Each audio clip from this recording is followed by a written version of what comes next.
Oke, salam semuanya. Perkenalkan nama saya Pitaloka, saya dari Prodipak 2020. Nah, kali ini saya akan membahas tentang peran baptisan roh bagi muda-mudi Kristen. Nah, kita harus tahu dulu, apa itu baptisan roh? Baptisan roh kudus memiliki dua pengertian. Yang pertama, seseorang dibaptis oleh roh kudus ke dalam tubuh Kristus, sehingga menjadi bagian dari tubuh Kristus. Nah, teman-teman bisa buka di dalam 1 Korintus 12 ayat 12-13. Dan yang kedua, seseorang dibaptis oleh Tuhan Yesus ke dalam roh kudus, sehingga ia berada dalam penguasaan roh kudus. Itu ada di Markus 1 ayat 8. Nah, mengapa muda-mudi Kristen harus dibaptis? Agar kita menerima pengampunan dosa. Pengampunan dosa-dosa kita. Ketika kita meletakkan iman kita kepada Yesus Kristus, bertobat, serta dibaptis, maka dosa-dosa kita diampuni melalui korban tebusan Yesus Kristus.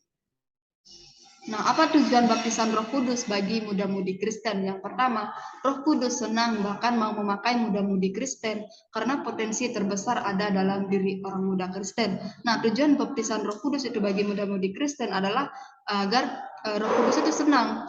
Tuhan juga senang untuk memberikan Roh Kudus itu kepada muda-mudi Kristen karena muda-mudi Kristen itu sangat berpengaruh sekali buat anak muda zaman sekarang gitu, untuk remaja, untuk muda zaman sekarang gitu. Nah, yang B, baptisan Roh Kudus merupakan syarat mutlak supaya mengalami kepenuhan Roh Kudus. Nah, karena tanpa masuknya Roh Kudus dalam hidup seseorang, maka tidak mungkin akan mengalami kepenuhan Roh Kudus. Nah, seseorang yang dipimpin oleh Roh Kudus menyerahkan seluruh aspek hidupnya kepada pimpinan Roh Kudus itu. Jadi seseorang yang tidak mengalami kepenuhan Roh Kudus, maka tidak dapat masuk Roh Kudus dalam hidup seseorang gitu. Terus apa saja sih ciri orang yang dipenuhi Roh Kudus? Ialah memiliki keberanian dalam Kisah Rasul 2 ayat 14. Nah, yang pertama, berani meninggalkan kehidupan lama yang dikuasai oleh dosa. Manusia baru setelah lahir baru bukan otomatis sudah sempurna, tetapi kita masih harus belajar gitu, belajar untuk sabar, mengasihi, mengampuni, setia, belajar mendengarkan firman Tuhan, perintah Tuhan, sehingga kita menjadi serupa dengan Kristus Yesus. Yang kedua, bersaksi tentang Kristus sebagai gaya hidup pemuda gereja masa kini. Pada umumnya, pemuda memiliki gaya hidup yang cenderung instan, mudah dimengerti atau mudah dipengaruhi oleh hal-hal yang ada di sekitarnya. Demikian juga dengan pemuda gereja, keluarga maupun komunitas di mana dia berada turut mempengaruhi gaya hidupnya gitu, khususnya secara kerohaniannya gitu, sehingga seseorang sangat mempengaruhi gaya hidupnya. Karena itu seorang pemuda gereja atau pemuda Kristus harus memiliki gaya hidup yang berbeda dari orang-orang di luar sana, dari orang-orang muda di luar sana gitu, dari dunia gitu. Dunia yaitu gaya hidup yang bersaksi tentang Kristus. Berkenan dengan hal ini memahami pemahaman seseorang mengenai bersaksi sangat berpengaruh pada penerapan hal tersebut dalam kehidupannya gitu. Jadi mengenai bersaksi itu bersifat pada umumnya pemuda gereja memahami bersaksi dalam arti bersaksi tentang kebaikan Tuhan gitu, menyaksikan kebaikan Tuhan dalam pertolongan Tuhan dalam kehidupan kita sehari-hari, dalam studi kita, dalam keluarga kita, dalam keberhasilan yang telah kita peroleh gitu. Jadi lebih dari itu, pemahaman mengenai bersaksi harus dimengerti dalam arti yang luas, yaitu dalam arah bersaksi tentang Kristus gitu. Jadi pengalaman seseorang dengan Tuhan dalam arti perjumpaan kita secara pribadi dengan Tuhan gitu, memulihkan kehidupan, bahkan mendorong kita untuk menyaksikan itu bagi orang lain gitu, biar melalui kehidupan kita gitu orang-orang di sekitar kita diberkati gitu. Melalui kehidupan kita orang-orang akan melihat kita dalam kehidupan kita gitu. Jadi dengan Tuhan memulihkan kehidupannya, bahkan mendorong kita untuk menyaksikan bagi orang lain dengan tujuan orang lain mengalami hal yang sama gitu. Jadi tujuan bersaksi tentang Kristus supaya orang boleh mengenal Tuhan, percaya kepada Tuhan, bahkan dapat juga menjadi saksi Kristus.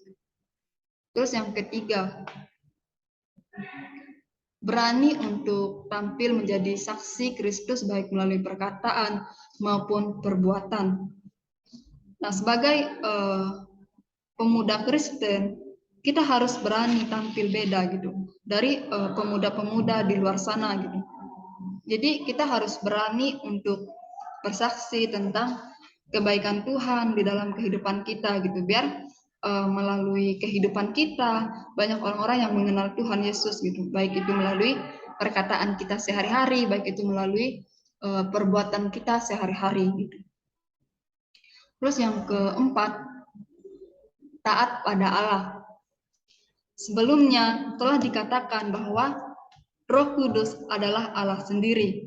Nah, dengan dipenuhi dengan Roh Kudus, maka itu artinya Allah yang berkuasa penuh atas diri kita gitu. Allah berkuasa penuh atas hidup kita gitu. Jadi otomatis juga bahwa kita akan memandang segala sesuatu seperti Dia memandang, dan kita akan menilai segala sesuatu seperti Dia menilai.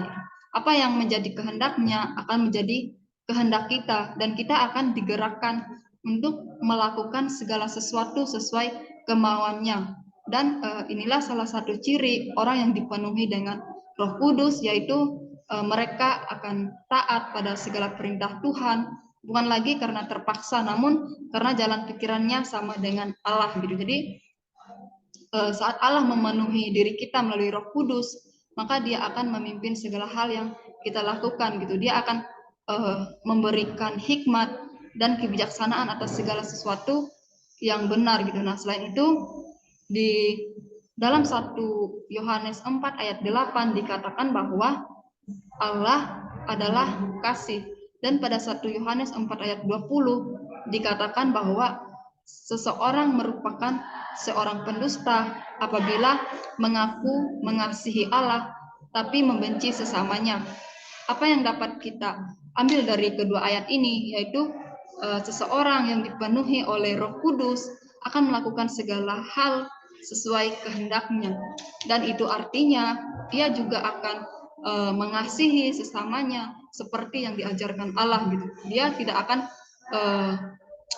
membeda-bedakan orang menurut suku, bangsa, baik itu rasnya ataupun gender dia akan memiliki cinta kasih sesuai dengan emosi Tuhan. Dan kesimpulan dari poin ini adalah bahwa apabila Roh Kudus yang bekerja, maka kita menjadikan Allah sebagai pimpinan atas hidup kita gitu. Dan yang kelima, poin yang terakhir, hidup kudus dan menjauhi dosa. Seperti namanya, Roh Kudus berarti memiliki karakter yang suka akan kekudusan. Dia tidak suka hal yang palsu, hal yang jahat, dan hal yang tidak benar di mata Tuhan. Nah, apabila seseorang dipenuhi oleh Roh Kudus, maka pikirannya tidak lagi mengarah ke dunia, tapi melainkan akan mengikuti apa yang Roh Kudus katakan gitu. Kalau seseorang memiliki Roh Kudus dalam dirinya, maka dia pasti bisa merasakan gitu. Nah, namun apabila manusia terbiasa melakukan hal-hal yang salah, maka roh dunia yang akan mendominasi dan Roh Kudus akan padam. Nah, maka dari itu apabila Roh Kudus melarang kita untuk tidak melakukan sesuatu yang jahat, sesuatu yang tidak benar di hadapan Tuhan, maka turutilah Dia supaya Dia semakin berkobar dalam diri kita, dalam hidup kita, dalam hati kita gitu. Dan apabila seseorang dipenuhi Roh Kudus, maka segala yang tidak baik dalam dirinya akan disingkirkan oleh Roh Kudus. Oke, kita masuk ke kesimpulan. Mengakui dengan segenap hati bahwa Yesus adalah juru selamat sebagai lambang kematian dan kebangkitan Yesus. Sebagai bukti bahwa kita adalah saksi Kristus dan kita taat kepadanya. Itu ada di dalam 1 Petrus 3 ayat 21. Juga kamu sekarang diselamatkan oleh kiasannya, yaitu baptisan. Maksudnya bukan untuk membersihkan kenajisan jasmani, melainkan untuk memohonkan hati nurani yang baik kepada Allah. kebangkitan Yesus Kristus, baptisan Roh Kudus dilakukan oleh Yesus Kristus. Karena Kristus mengutus Roh Kudus sebagai penolong bagi setiap orang yang percaya. Ini adalah sebuah pengalaman Kristiani yang mula pertama sekali yang memasukkan orang percaya ke dalam persekutuan dengan Kristus. Nah, baptisan Roh yang diberikan sekali untuk selamanya dan tidak dapat hilang. Di dalam baptisan Roh, Kristuslah yang bekerja aktif dalam hidup kita, dan sarana adalah Roh. Hasilnya adalah mendapatkan kuasa. Baptisan Roh Kudus adalah karunia Tuhan, adalah kedaulatan Allah kepada orang-orang percaya yang haus akan baptisan Roh Kudus, yang meminta di dalam doa dengan iman. Oke, sekian dari saya. Terima kasih. Tuhan Yesus memberkati. Shalom.